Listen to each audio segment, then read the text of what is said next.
तो okay students, आज हम हमारे साइंस के चैप्टर 3 का नेक्स्ट पार्ट समझेंगे, जो भी एक फूड क्लीनिंग प्रोसेस है।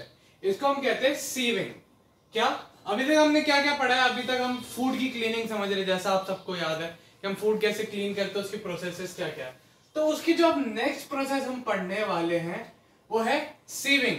सीविंग क्या होता है, कैसे प्रोसेस काम करती है, क्या इसके अंदर चीजें यूज होती है, अब हम वो पढ़ते हैं और इसकी डेफिनेशन पढ़ते हैं। Means separating of bigger particle from the smaller ones with the help of a mesh। अब क्या है? Means separating of bigger particle, यानी जो बड़े बड़े पार्टिकल्स हैं उनको हम स्मॉलर पार्टिकल से सेपरेट करते हैं। यानी जो बड़े पार्टिकल हैं और जो छोटे पार्टिकल हैं उनको हम सेपरेट करेंगे अलग अलग पार्ट में with the help of mash. With the help of mash. Mash एक तरीके का एक ऑब्जेक्ट होता है, एक ऐसा एक इंस्ट्रूमेंट होता है जैसे जो आपने सबने देखा होगा, लेकिन आपको अभी पता नहीं चल रहा होगा क्या है। जैसे ये है, ये इसमें बहुत सारे होल्स हैं, ठीक है। तो ये जो आपने ऑब्जेक्ट देखा, इसको हम हिंदी में छलनी कहते हैं। क्या कहते हैं? छलनी, ठीक है। तो अब आप सबको पता है कि छलनी किस काम में आती है। छलनी किस काम में आती है? जब हमें डस्ट में से ग्रेन अलग करना हो, या फिर हमें सैंड में से सैंड अलग करनी हो, स्टोन्स अलग करने हो, ठीक है। और क्या, हमें जैसे हमारा फ्लोर है, यानी जो हमारा आटा है उसके अंदर से जो मोटे अगर कंकर के पार्टिकल्स आ गए, कोई बड़ा पार्टिकल आ गया, उसको अलग करना हो। जब हम गेहूं छानते हैं तो गेहूं अलग करना हो और हमको उसके अंदर से कंकर अलग करने हो, तो तब हम मैश का यूज करते हैं। किसका यूज करते हैं? मैश का। और इस प्रोसेस को हम क्या बोलते हैं? Sieving. Sieving is a type of process जिसमें हम एक मैश का यूज करेंगे और बड़े पार्टिकल्स को छोटे पार्टिकल्स के साथ सेपरेट कर देंगे, यानी वो दोनों अलग हो जाएंगे, ठीक है।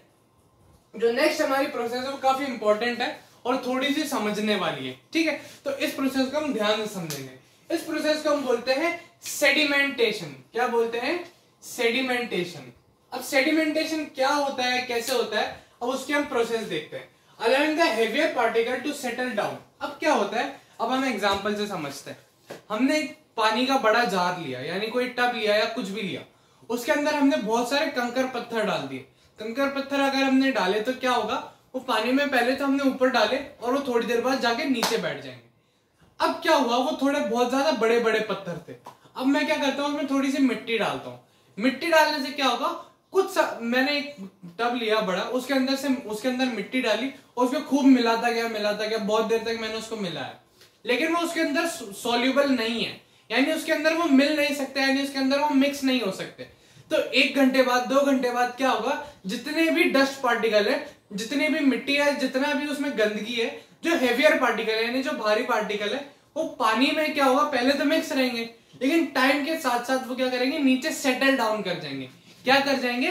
सेटल डाउन, ठीक है। Allowing the heavier particle to settle down, यानी पानी के अंदर जितने भी हेवी पार्टिकल है, यानी पानी से भारी जो भी चीज है, वो जब बिल्कुल नीचे यानी उसके बिल्कुल तले पे आके अगर जमा हो जाती है, तो उस प्रोसेस को हम सेडिमेंटेशन कहते हैं। अब इसमें जरूरी फैक्टर क्या क्या है?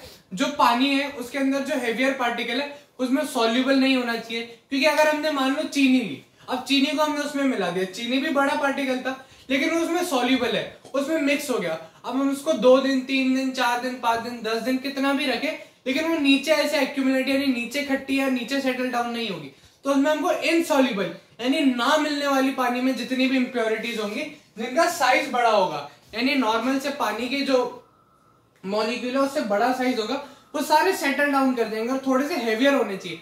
जितनी भी पानी से भारी चीजें जो होंगी वो नीचे यानी उसके एकदम बॉटम में आके इकट्ठी हो जाएगी।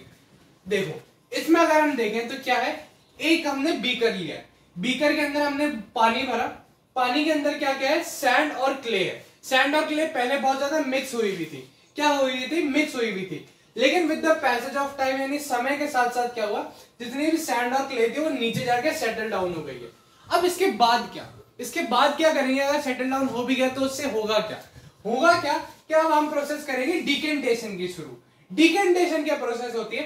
The method of separating clear liquid from the sedimentation is called decantation.